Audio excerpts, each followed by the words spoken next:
Rhiannon and me, welcome to this evening's programme. Yes, coming up later, we're going to have more gems from our archive to celebrate Anglia's 50th anniversary.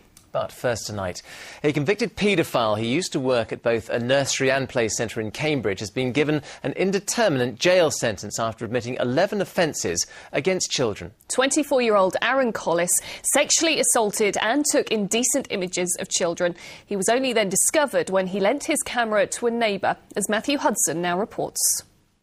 The crimes of this man were repulsive, vile and barely comprehensible.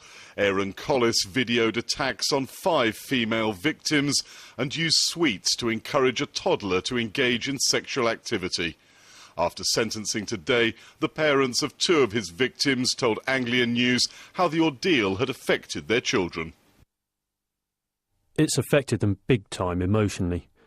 Just got to try and help them move on as best we can now.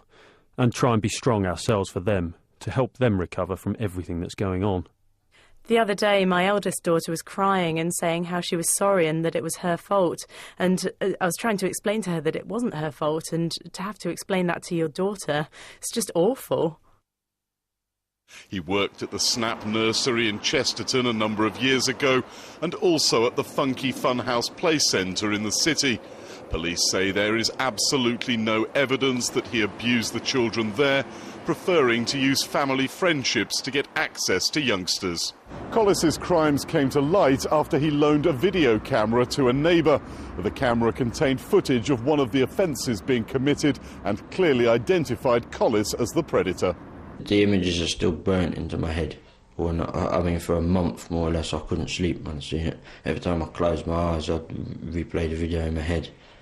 That is just crazy how someone like that can get a job in a nursery. It's unbelievable, actually.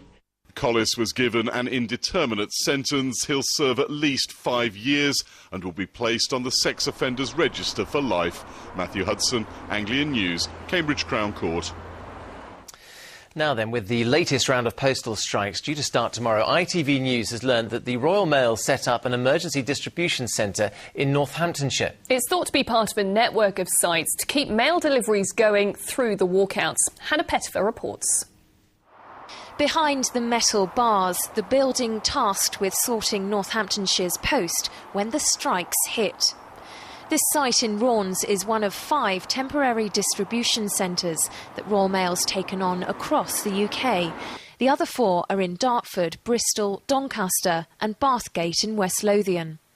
Well, Northampton's a very good logistical base. You probably notice a lot of major logistics companies have bases around the Northampton area. So it's bang on the M1, near the M25.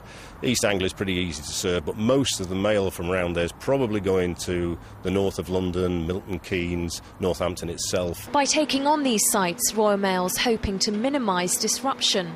At its peak, the last round of strikes over pay and jobs is believed to have left up to 30 million items undelivered.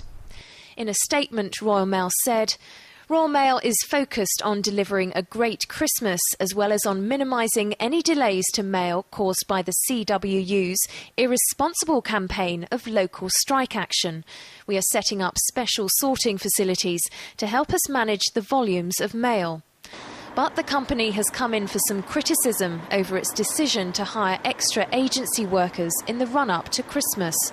The Communication Workers Union says taking on the extra sites is a move designed to combat the strikes. We know this is a red herring because we've got a cards that we picked up today from a local news agent asking for agency and temporary staff to apply for jobs there, and it is purely to break a strike, and we're not accepting that. Certainly nobody today wanted to tell us exactly what was going on inside the unit. Although nobody wanted to talk to us on camera while we were here, a worker at a nearby industrial unit said that the warehouse had been empty up until last Friday, when workers started to arrive on site. The warehouse may be functioning at a minimum now, but if the strikes can't be averted, it's likely to get a whole lot busier. Hannah Pettifer, Anglia News, Raunds.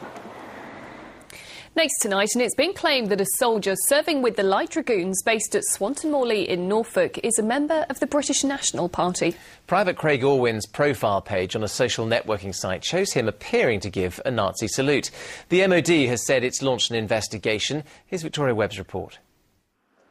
In the village of Swanton Morley, home of the Light Dragoons, there's always been a great deal of support for the armed forces.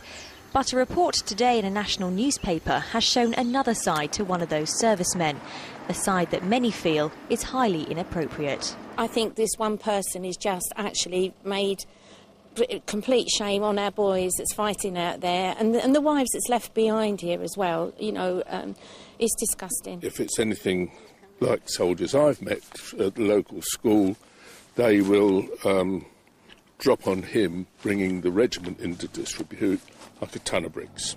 Giving what appears to be a Nazi salute, 19-year-old Private Craig Orwin uses this photo as his profile picture on Facebook. The Sun says that on his page he declares he's a member of the British National Party. News of Private Orwin's BNP membership comes just a week after former army chiefs criticised the party for using the military to promote its own image. Regarding Private Orwin, the MOD has said that it's investigating an incident, and if it finds that rules have been broken, then the appropriate disciplinary action will be taken. Their statement went on to say members of the armed forces are free to join any political party, but any racist behaviour or breach of the Army's values and standards will be dealt with robustly. The Light Dragoons are preparing to return from Afghanistan next week.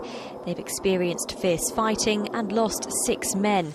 Those living in this village say the actions of one soldier won't take away the respect they have for his colleagues. Victoria Webb, Anglia News, Swanton Morley. Now, managers at Milton Keynes Hospital are investigating after a woman who is about to undergo an emergency caesarean asked to be treated by only white staff. The hospital says that they did not agree to the woman's request and that the baby was delivered by an ethnically mixed team. But they are investigating how the request was handled to ensure that all staff know the hospital's policies and the law as well. There is an ongoing investigation surrounding the medical complications of this case, and also because some staff have expressed concern that there is a potential for discrimination should such demands be raised or put forward by patients in the future. We have robust policies in place to promote and protect equality and diversity for all staff at this hospital. Well, it's 9 minutes past 6. At 6:30...